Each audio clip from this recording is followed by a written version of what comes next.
Di sini saya akan mempresentasikan tugas UTS Introduce to Business dengan dosen pengampu Bapak Cahyadi Supyansuri, SEMM.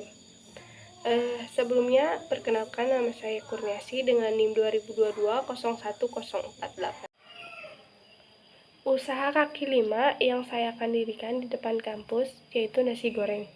Alasannya yang pertama itu potensi pasar yang besar, di mana kebanyakan masyarakat lebih memilih makanan yang murah dan cepat yang dapat ditemukan di jalan-jalan atau di depan-depan perusahaan dan di pinggir kampus.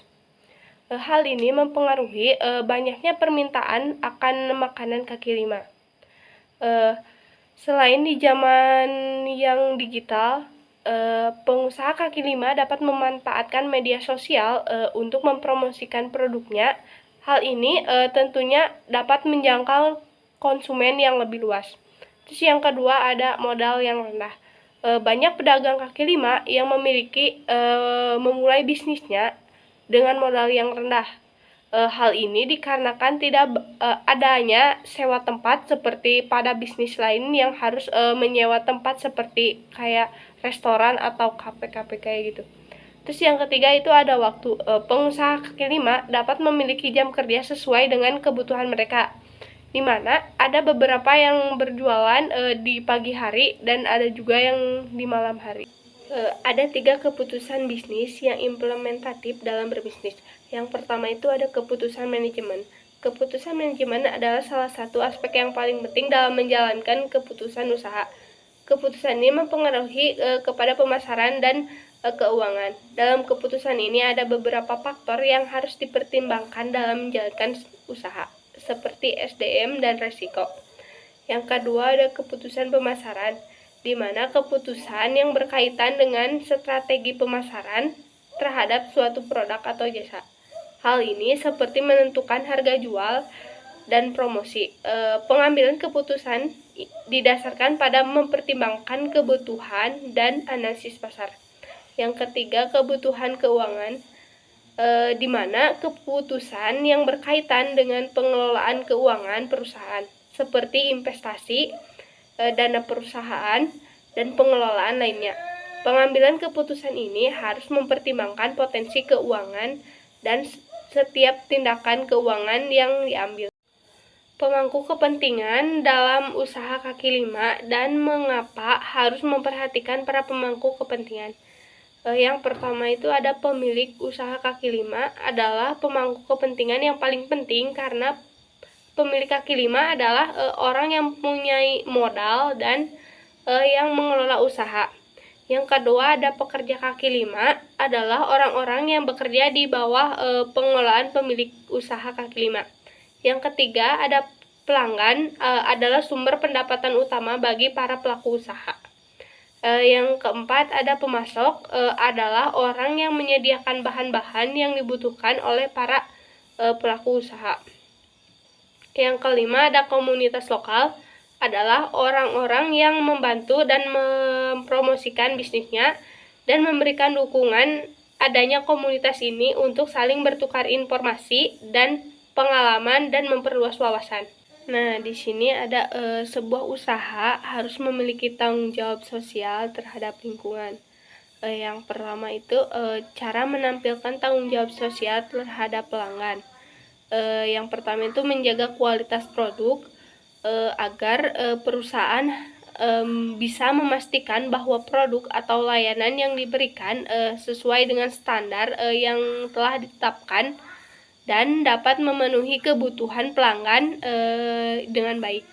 Terus ada memberikan pelayanan yang baik agar responsif terhadap keluhan pelanggan, memberikan informasi yang jelas dan akurat, serta bersifat ramah dan sopan dalam berkomunikasi dengan pelanggan.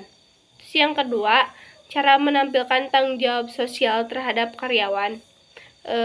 Bisnis yang bertanggung jawab adalah menerapkan kebijakan kerja yang adil terhadap semua karyawan, mendorong keterlibatan karyawan dalam kegiatan sosial dan memenuhi keseimbangan kebutuhan kerja dan kehidupan pribadi. Yang ketiga, cara menampilkan tanggung jawab sosial terhadap lingkungan, memastikan tidak adanya sampah-sampah yang berserakan, juga memastikan kebersihan agar tidak kotor, memastikan setiap makanan yang disajikan itu higienis. Kondisi ekonomi dapat mempengaruhi nilai suatu usaha atau bisnis. Yang pertama, apa yang dimaksud dengan laju pertumbuhan ekonomi, suku bunga, dan inflasi? Pertumbuhan ekonomi adalah proses pertumbuhan kondisi perekonomian yang terjadi pada periode tertentu. Terus untuk suku bunga adalah naik turunnya permintaan perusahaan. Jika suku bunga rendah, investasi permintaan meningkat, dan jika suku bunga naik, pendapatan menurun. Terus ada inflasi adalah kenaikan suatu barang karena permintaan. Yang kedua, ada dampak laju pertumbuhan turun pada usaha kaki lima.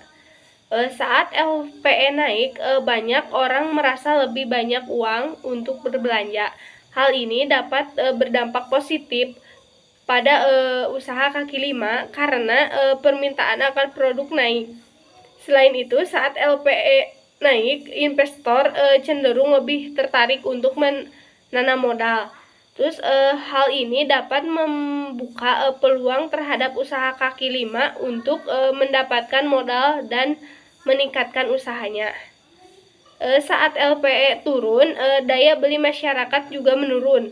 Hal ini dapat berdampak pada pedagang karena permintaan terhadap produk menurun. Selain itu, LPE turun, investor cenderung enggan meminjamkan modal. Hal ini dapat membuat sulit usaha kaki lima untuk mendapatkan modal. Yang ketiga, dampak suku bunga naik dan suku bunga turun pada usaha kaki lima. Saat suku bunga naik, permintaan produk akan berkurang, dan saat suku bunga turun, permintaan produk akan meningkat. Yang keempat, ada dampak inflasi naik dan turun terhadap usaha kaki lima. Jika inflasi naik, maka permintaan produk akan menurun, dan jika inflasi turun, permintaan produk akan meningkat. Nah, di sini ada analisis SWOT pada usaha kaki lima. Untuk strength-nya yaitu biaya produksi yang rendah, tidak memerlukan tempat yang besar, dan peralatan yang mahal gitu. Terus ada weakness-nya, ada kebersihan dan kualitas produk. Terus ada opportunities-nya, teknologi, karena dengan teknologi dapat memperluas jangkauan pasar yang lebih luas, menggunakan bahan-bahan yang lokal dan resep makanan atau minuman yang tradisional. Terus ada treat-nya, pesaing banyak, dan raja Satpol PP. Langkah-langkah memulai usaha kaki lima di depan kampus. Yang pertama itu membuat surat perizinan kepada pihak kampus dengan cara membuat surat yang ditandatangani oleh pihak kampus yang berwenang agar bisa mendirikan usaha. Yang kedua, menentukan modal usaha, di mana didapat dari modal pribadi atau dengan meminjam kepada investor. Yang ketiga, mencari karyawan, menentukan karyawan dengan memiliki jiwa sosial yang tinggi, ramah dan sopan. Dan yang keempat, ada melakukan promosi, di mana melalui media sosial. Mungkin itu yang bisa saya sampaikan. Wassalamualaikum warahmatullahi wabarakatuh.